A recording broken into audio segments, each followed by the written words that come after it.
Hello friends, कैसे हैं आप सब लोग। आई होप आप बहुत अच्छे होंगे सभी।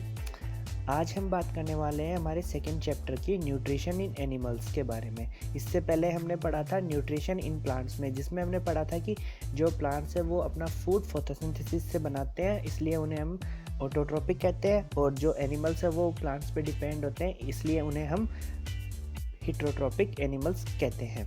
देखो, जैसे you have learn in chapter first that plants can prepare their own food by the process of photosynthesis। वो अपना फूड, प्लांट्स अपना फूड फोटोसिंथेसिस के जरिए खुद बनाते हैं। बट एनिमल्स कैन नॉट, लेकिन एनिमल्स फूड खुद नहीं बना सकते। वो किस पे डिपेंड होते हैं? Animals gate their food from plants, और आइदर डायरेक्टली और बाई ईटिंग प्लांट्स, और indirectly by eating animals that eat plants. कुछ ऐसे एनिमल्स होते हैं जो डायरेक्टली प्लांट्स को खाते हैं, जैसे कि ये बियर, जैसे ये पांडा। और कुछ एनिमल्स ऐसे होते हैं जो डायरेक्टली प्लांट्स को न खाकर ऐसे एनिमल्स को खाते हैं जो प्लांट्स को खाते हैं। ठीक है, ऐसे एनिमल्स का शिकार करते हैं जो प्लांट्स पे डिपेंड होते हैं, जैसे ये वाला जिराफ को खा रहा है लोइन, ऐसे।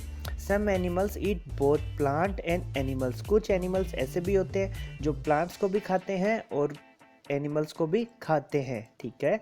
रिकॉल और organism including human require food for growth, repair and functioning of their body. Recall मतलब जितने भी ऑर्गेनिजम्स हैं जिस दूसरों पे डिपेंड है, उनके साथ ह्यूमन को भी हम ऐड करें तो उनकी जो फूड की नीड है उनको ग्रोथ के लिए, अपनी रिपेयर के लिए, जो कहीं चोट वगैरह लग जाती है उसको रिपेयर करने के लिए मसल्स तो यूज़ होगी, और मसल से एनर्जी के बिना नहीं यूज़ होगी, नहीं चलेगी, इसलिए हमें रिपेयर के लिए भी यूज़ होगा। और फंक्शनिंग ऑफ द बॉडी, जितने भी बॉडी के अंदर और आउटर हम जो काम करते हैं उसके लिए हमें एनर्जी की रिक्वायरमेंट होगी, और एनर्जी हमें कहाँ से मिलेगी? फूड से। Animal nutrition includes nutrition requirement. Animals का जो न्यूट्रिशन है वो includes nutrition requirement, mode of intake of food and it utilize in the body. ठीक है। इसके बाद में हम देखते हैं आगे। देखो, मैंने ना डायरेक्ट यहाँ पे बुक्स पे पेजेस नहीं लिए हैं, मैंने अपनी तरफ से भी यहाँ पे स्क्रीन में कुछ पिक्चर्स लगाई है ताकि आपको बहुत अच्छे से ये वाला चैप्टर याद हो जाए। ठीक है। ये अपना डाइजेस्टिव सिस्टम है पूरा, ये माउथ से लेके पूरा एनस तक, इसको हम डाइजेस्टिव सिस्टम बोलते हैं। जितने भी इसमें ऑर्गन्स आ गए, जितने भी इसमें ग्लैंड्स आ गए, उनको सबको मिलाकर हम इसे डाइजेशन सिस्टम बोलते हैं। You have study in class 6 that the food consist of many components. Food है वो बहुत कंपोनेंट से बना हुआ है। ट्राई टू रिकॉल, उन्हें याद करने की कोशिश करो और उन्हें यहाँ लिखना है आपको कौन कौन से कंपोनेंट्स होते हैं फूड के। ठीक है। जैसे कि कार्बोहाइड्रेट हो गया, प्रोटीन हो गया, फैट हो गया, ऐसे सारे आपको छः कंपोनेंट्स इसमें लिखने हैं। The component of food such as carbohydrate, देखो उसमें लिखा हुआ कार्बोहाइड्रेट कॉम्प्लेक्स सब्सटेंस होता है carbohydrate. The complex substance can not be utilized as such. जैसे कि कार्बोहाइड्रेट है वो कॉम्प्लेक्स सब्सटेंस होता है, वो बॉडी के द्वारा डायरेक्ट डाइजेस्ट नहीं हो पाता, इसलिए उसको छोटे छोटे पीसेस में तोड़ना पड़ता है। So the break down into the smaller simpler substance, यानी कि छोटे पीसेस या सिंपलर सब्सटेंस में उसे तोड़ना पड़ता है। The breakdown of complex component of food into simpler substance is called digestion. और इसी को हम डाइजेशन कहते हैं। किसको कहते हैं? The breakdown of complex components of food into simpler substance is called digestion. यहाँ से लेके यहाँ तक ये हो गई डाइजेशन की डेफिनेशन। ठीक है। इसके बाद में आगे देखते हैं different way of taking food. जैसे हमने एनिमल्स वाले चैप्टर, प्लांट्स वाले चैप्टर में पढ़ा था, वैसे ही एनिमल्स वाले चैप्टर में हम पढ़ रहे हैं कि हम जो खाना है एनिमल्स वो कहाँ कहाँ से लेते हैं। The mode of taking food into the body various in different organism. अलग अलग ऑर्गेनिज्म में अलग अलग वेरी कर सकती है फूड को इनटेक करने की मोड को। इनटेक करने का जो प्रोसेस है या जो मोड है या जो भी है उसको अलग अलग वेरी कर सकता है। बियर्स एंड ह्यूमिंग बर्ड, ये देखो ये ह्यूमिंग बर्ड है, इसको हम ह्यूमिंग बर्ड कहते हैं। ठीक है। बहुत छोटी सी चिड़िया होती है ये। सच the nectar of plants. Humming bird और बीज क्या करती है? आपने सुना होगा बीज यानी मधुमक्खी क्या करती है? मधुमक्खी और ह्यूमिंग बर्ड जो है वो नेक्टर यानी कि जो फूल होते हैं उनसे रस चूसती है। ये आपने सुना होगा। वो क्या करती है? वो नेक्टर, ह्यूमिंग बर्ड और बीज है वो शक करती है यानी चूसना। नेक्टर यानी नेक्टर जो ये आपने फ्लावर देखे होंगे, उनके बीच में जो छोटे छोटे आपको धागे से दिखते हैं उनको नेक्टर कहते हैं, उनसे वो अपना फूड चूसती है या शक करती है। Infants of human and many other animals, infants मतलब छोटे बच्चे, छोटे जो इन्फेंट्स होते हैं उनको इन्फेंट्स बोलते हैं, छोटे बच्चे, 1 साल तक के जो छोटे बच्चे होते हैं उनको इन्फेंट्स बोलते हैं। वो अदर एनिमल्स को फीड करते हैं, जो और कुछ ह्यूमन के छोटे बच्चे और अदर एनिमल्स के जो छोटे बच्चे वो मदर से फीड करते हैं, किसका, मिल्क लेते हैं, अपनी मदर से फीड होते हैं। Snakes like python swallow the animal they prey upon, जो स्नैक्स होते हैं ना जैसे कि पाइथन, वो सीधा का सीधा अपने प्रे यानी कि अपने खाने को निगल जाता है, ठीक है। Some aquatic animals filter tiny food particles floating near the feed upon them, ठीक है। कुछ एक्वेटिक एनिमल्स होते हैं ना, वो फिल्टर करते हैं टीनी पार्टिकल्स को जो उनके आसपास दौड़ते रहते हैं, उनको इंटेक करते हैं, पानी को बाहर निकाल देते हैं, लेकिन जो खाना उनके लिए होता है उसको रख लेते हैं, बाकी वेस्ट को वो बाहर निकाल देते हैं, ठीक है, पानी के साथ। ऐसे वो फीड करते हैं। इसके बाद में आपने स्टारफिश देखी होगी। अब मैं आपको स्टारफिश का खाना बताता हूँ। देखो स्टारफिश खाना कैसे बनाती है।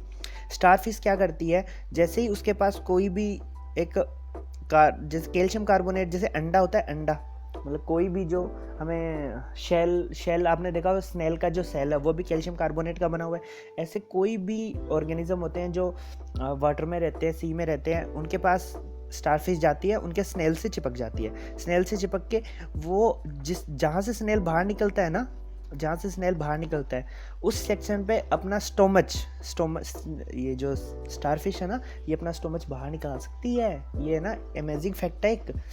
वो क्या करती है, वो जैसे covered by the hard sheath है ना, फीड स्टारफिश है ना, वो किस पे फीड करती है, ऐसे एनिमल्स पे जिनका जो शेल है वो कैल्शियम कार्बोनेट का बना होता है। और आफ्टर ओपनिंग द शेल, जब कैल्शियम कार्बोनेट का जब वो शेल को ओपन कर लेगी, द स्टारफिश पॉप आउट मतलब बाहर निकालेगी, किसको, स्टोमच को बाहर निकालेगी स्टारफिश थ्रू द माउथ से। और जो एनिमल होगा अंदर, अब देखो जो हार्ड सीट तो उसने तोड़ दी स्टारफिश ने, अब अंदर जो एनिमल होगा तो वो मसल्स होगी उसकी, यानी कि वो सॉफ्ट होगा। सॉफ्ट एनिमल को वो डायरेक्टली अपने स्टोमच में लेके चली जाती है, और स्टोमच में जैसे ही वो खाएगी फिर वापस से स्टोमच अपने माउथ के जरिए अंदर हो जाता है, और वो जो फूड है जो अंदर चला गया स्टोमच के, वो धीरे धीरे डाइजेस्ट हो जाता है। देखो मैंने यहाँ पे पिक्चर्स डाली है, यहाँ पे देखो ये इससे चिपक जाती है, कैल्शियम कार्बोनेट के इससे शेल से चिपक गई, चिपकने के बाद में देखो ये अंदर ले गई ना वापस, इसको अंदर ले जाती है और ये फिनिश, ये अपना फूड को फिनिश कर जाती है। ऐसे स्टारफिश है वो अपना खाना बनाती है, ठीक है।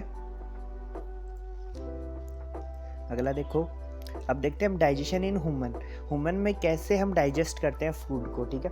देखो सबसे पहले जो ये है, we take in food through the mouth. हम खाना कहाँ से लेते हैं, माउथ से लेते हैं, सबको पता है। Digest and utilize it, digest करते हैं और उसका यूज़ करते हैं, उसको कॉम्प्लेक्स फूड को सिंपल फूड में तोड़ते हैं, उसको डाइजेशन बोलते हैं। उसके बाद में वो एब्जॉर्ब हो जाता है एनर्जी की फॉर्म में, ठीक है। The use part of the food are defected, ठीक है। द यूज पार्ट है ना, जो यूज पार्ट है किसका, फूड का, उसको डिफेक्ट कर देते हैं। Have you ever wonder what happen to the food inside the body, कभी आपने सोचा है कि जो हमने खाना खाया उसका क्या होता है अपनी बॉडी के अंदर। The food passes through the continuous canal, food continuous passes होता रहता है, अलग अलग कैनाल्स हमारे अंदर लगी होती है, अलग अलग पाइपों से जुड़े हुए हमारे पास ऑर्गन्स होते हैं, उनसे वो पास होता रहता है। जैसे जैसे जो ऑर्गन जिस चीज़ का एब्जॉर्प्शन करता रहता है या जिस चीज़ का डाइजेशन करता रहता है वो अपना काम कर देता है उस फूड में से। जैसे हमारा स्टोमच है वो प्रोटीन का डाइजेस्ट करता है, तो वो हमारे फूड में से प्रोटीन निकाल लेगा, बाकी जो बच गए कार्बोहाइड्रेट वो आगे पास कर देगा। उसके बाद में लगभग सारे जो चीज़ें हैं वो स्मॉल इंटेस्टाइन में एब्जॉर्ब हो जाएगी, और जो बाकी जो बचेगा कचरा वो लार्ज इंटेस्टाइन के बाद में रेक्टम में चला जाता है, ठीक है। जैसे ही canal can be divided into various components, ठीक है। यही the food passes through the continuous canals में डायरेक्ट पास होता रहता है, which begin at the buccal cavity, जो कहाँ से स्टार्ट होती है, बुक्कल कैविटी। जो माउथ है इसको हम बक्कल कैविटी भी कहते हैं, क्या कहते हैं, buccal cavity, BUCCAL, Bukkal cavity भी इसको हम कहते हैं, ठीक है, किसको, माउथ को। एंड एट द एनस, और जो ये एंड में एनस है इस पे आके एंड हो जाते हैं, जिसको आप पिछवाड़ा बोलते हो, ठीक है। यहाँ पे आके किसका एंड हो जाता है, डाइजेस्टिव सिस्टम का, ठीक है। इसमें अलग अलग जो कंपोनेंट्स है उसके नाम हम देख लेते हैं। जो अपना जो माउथ है, ठीक है, इसको हम बोलते हैं बुक्कल कैविटी। फिर जो आपके बाद में ये पाइप दिख रही है ना, ये यहाँ से लेके स्टोमच तक, ये वाली, ये जो पाइप दिख रही है, इसको बोलते हैं ओसोफेगस। इसके बाद में ओसोफेगस आके किससे जुड़ती है? स्टोमच से।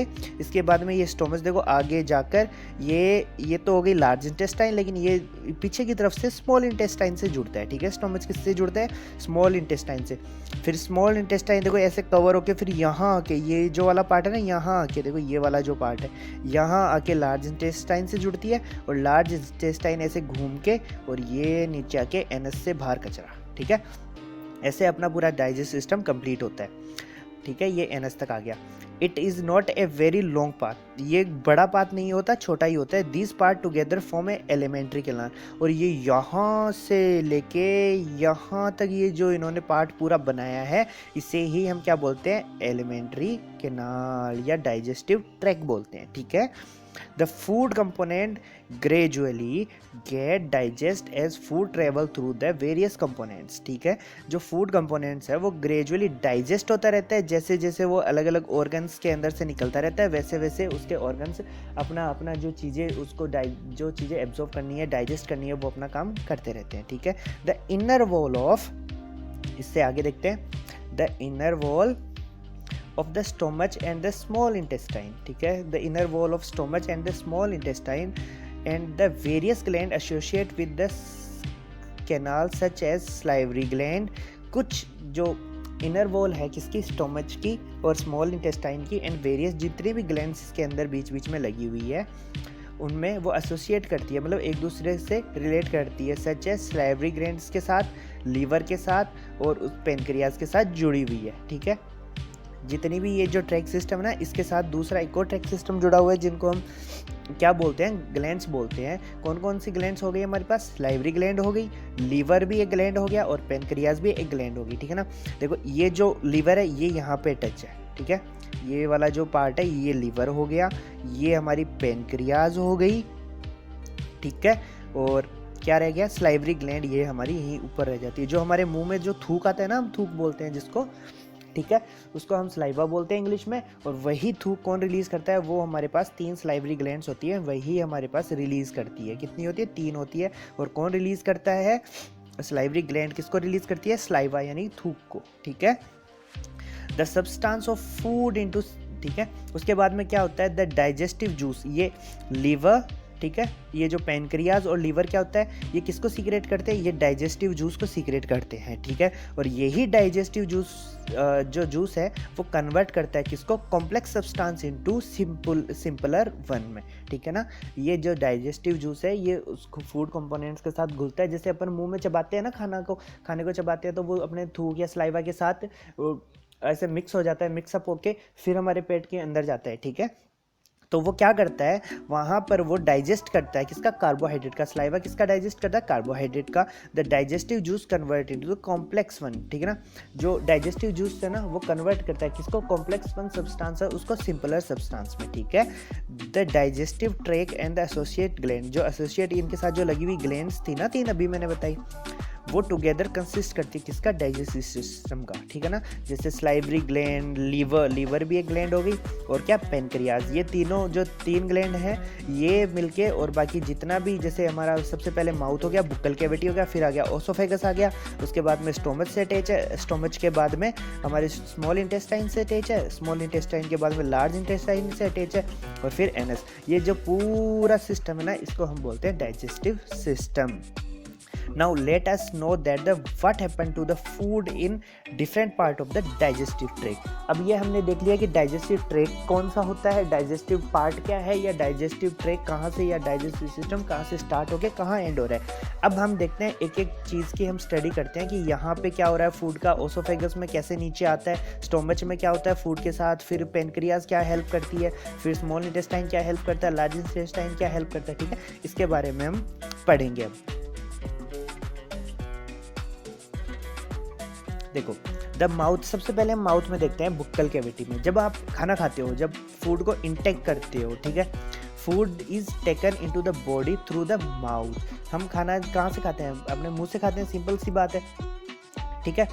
जैसे हमने खाना खाया, the process of taking food into the body is called egestion. हम जो खाना अंदर लेते हैं, मतलब माउथ के अंदर जो खाना डालते हैं, इस प्रोसेस को हम क्या बोलते हैं? इंजेक्शन, इजेशन, ठीक है ना।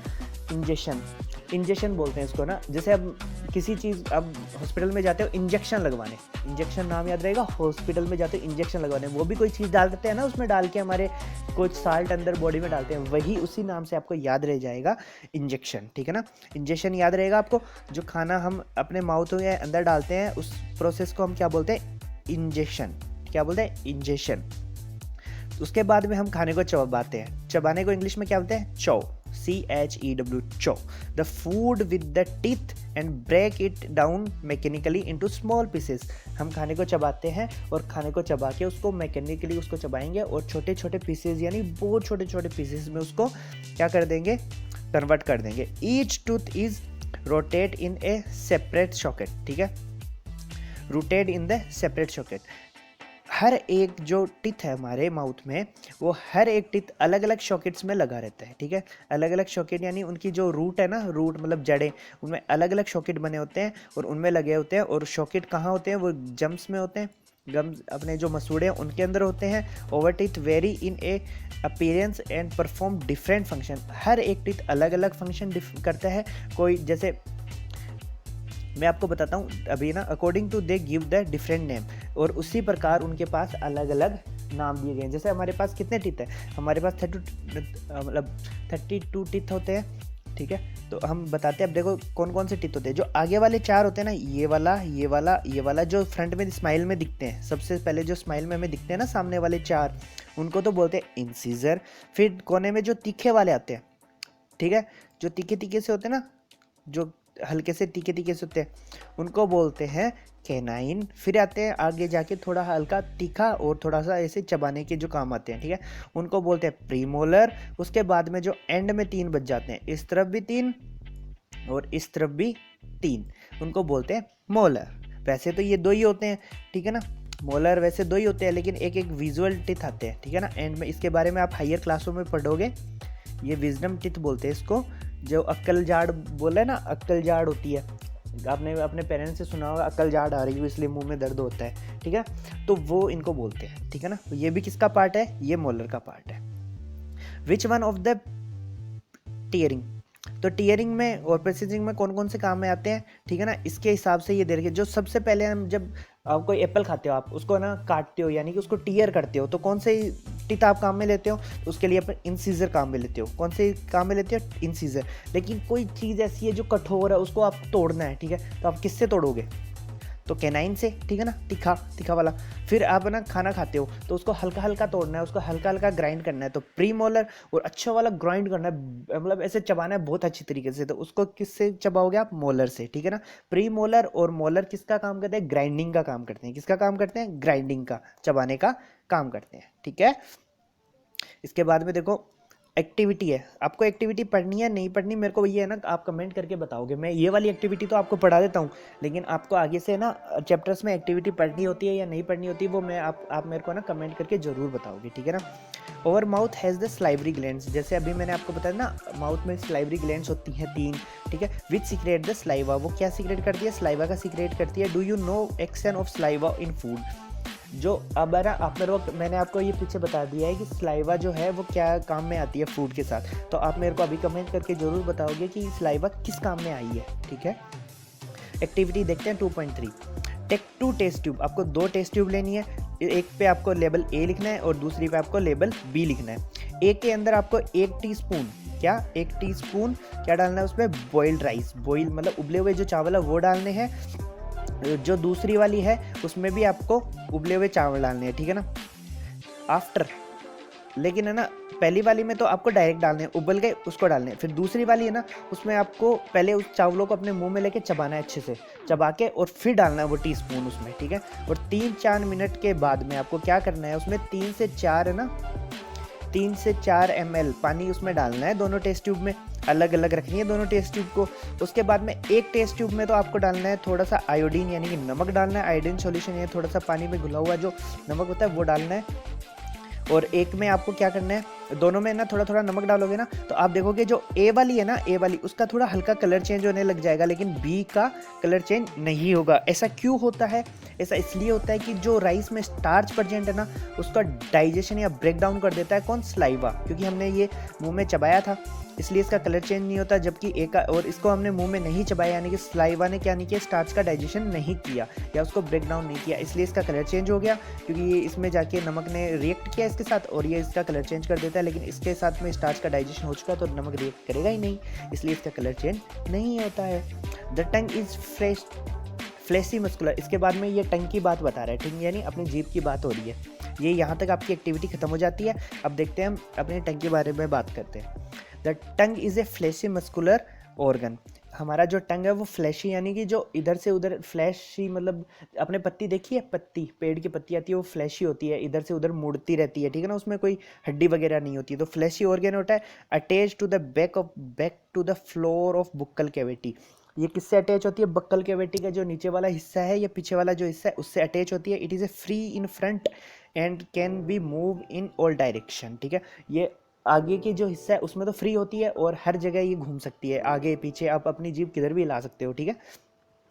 Do you know the function of tongue? क्या आप जानते हो टंग का क्या फंक्शन है? ये सब जानते हैं। हमारी जीभ चटोरी होती है, हम टेस्ट करते हैं हर चीज़, कहाँ से करते हैं? वो हम टंग से ही करते हैं, ठीक है। We use our tongue for taking besides it mixes saliva with the food during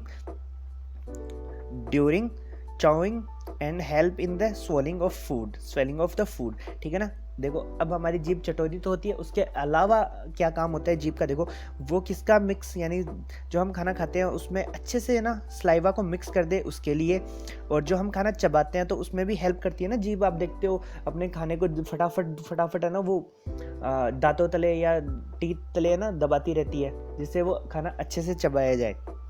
it has taste buds. इसमें टेस्ट बर्ड्स भी होते हैं, ठीक है ना। किसमें? जीभ में टेस्ट बर्ड्स भी होते हैं। That detect different taste of food. जो क्या करते हैं? अलग अलग खाने का अलग अलग टेस्ट बताते हैं हमें, ठीक है ना। ये खाना खट्टा है, मीठा है, या फिर ऐसे कुरकुरा टाइप है, अलग अलग जो खाना है अलग अलग बर्ड्स होते हैं और वो अपना अलग अलग जगह काम करते हैं। वी फाइंड आउट नाउ, ठीक है। तो चलो हम इसको देखते हैं कि कौन सी बर्ड कहाँ होती है। इसके बाद में ये स्वीट, देखो ये ना एक उसमें अलग से दे रखा है बुक में। इसमें क्या होता है, आप स्वीट्स खाते हो ना, स्वीट्स खाते हो तो क्या रहता है, आपकी जो स्वीट्स है ना वो दांतों, अगर आप ब्रश नहीं करते, अगर आप ब्रश नहीं करोगे तो वो स्वीट्स वगैरह क्या होगी, आपके दांतों के पास में चिपकी रह जाती है, चिपकी रह जाएगी। तो उसको डाइजेस्ट करने के लिए बैक्टीरिया अपने मुंह में स्टार्ट हो जाते हैं पनपने, ठीक है ना। वो ग्रो करने लग जाएंगे और वो ग्रो करेंगे तो वो उसको डाइजेस्ट करने के लिए अलग अलग एसिड वगैरह होते हैं ना, वो रिलीज़ करते हैं बैक्टीरिया। और जब वो उसको डाइजेस्ट करने के लिए रिलीज़ करेंगे वो अपने दांतों पर लगेगा और धीरे धीरे हमारे दांत गलने स्टार्ट हो जाते हैं और वो डिके हो जाते हैं, दांत टूट जाएंगे, गल जाएंगे, ऐसे स्टार्ट हो जाता है। तो वो सारी बातें इसमें लिखी हुई है, ठीक है, वो प्रोसेस लिखा हुआ है इसमें। इसके बाद में देखो हम पढ़ते हैं टंग, ठीक है। तो बच्चों टंग वाली जो चैप्टर ना, जो टंग वाला आ गया, ये मैं आपको सेकंड यानी कि थोड़ी देर बाद यानी कि अगली वीडियो में पढ़ाऊंगा। आज अभी तक जो पढ़ा है उसको आप एक बार दोबारा रिवाइज कीजिए। इसके बाद में हम टंग पढ़ेंगे, वो आगे वाली वीडियो में हम पढ़ेंगे, ठीक है।